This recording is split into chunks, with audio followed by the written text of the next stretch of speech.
Palakkad Dhoni forest ക്യാമ്പിലെ കുങ്കിയാനയെ കാട്ടാന കയറി ആക്രമിച്ചു. അഗസ്ത്യൻ എന്ന കുങ്കിയാനയ്ക്കാണ് 4 ദിവസം മുമ്പ് പരിക്കേറ്റത്. കഴുത്തിന് പരിക്കേറ്റ ഈ അഗസ്ത്യന് ഇപ്പോൾ ചികിത്സ തുടങ്ങിയിട്ടുണ്ട്. നിഖിൽ പ്രമേഷ് ചേരുന്നു വിശദാംശങ്ങളുമായി.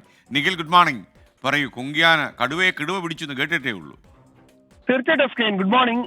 4 ദിവസം മുൻപാണ് ഈ സംഭവം നടക്കുന്നത്. 4 ദിവസം മുൻപ് ഈ മേഖലയിൽ, ധോണി മേഖലയിൽ രാത്രിയടക്കം ഒരു കാട്ടാനയുടെ സ്വൈര്യവിഹാരം നടക്കുന്നുണ്ടായിരുന്നു. നമ്മൾ അത് സംബന്ധിച്ച വാർത്തയൊക്കെ നൽകിയിരുന്നതാണ്.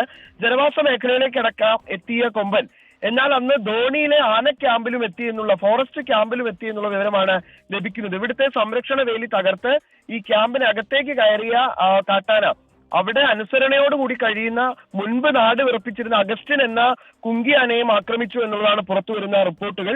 ഈ വിവരം വനംവകുപ്പ് പുറത്തുവിട്ടിരുന്നില്ല. പകരം അഗസ്റ്റിനെ നല്ല ചികിത്സ നൽകി പോരുകയായിരുന്നു. അതിനിടയിലാണ് ഈ വിവരം പുറത്തു വരുന്നത്. എന്തായാലും കഴുത്തിനാണ് ഈ അഗസ്റ്റിന് പരിക്കേറ്റിട്ടുള്ളത് എന്നുള്ളതാണ് മനസ്സിലാക്കാൻ കഴിയുന്നത്. അഗസ്റ്റിന് ഇപ്പോൾ വിദഗ്ധ ചികിത്സ ഈ ആന ക്യാമ്പിൽ വെച്ച് വനംവകുപ്പ് നൽകി പോരുകയാണ്.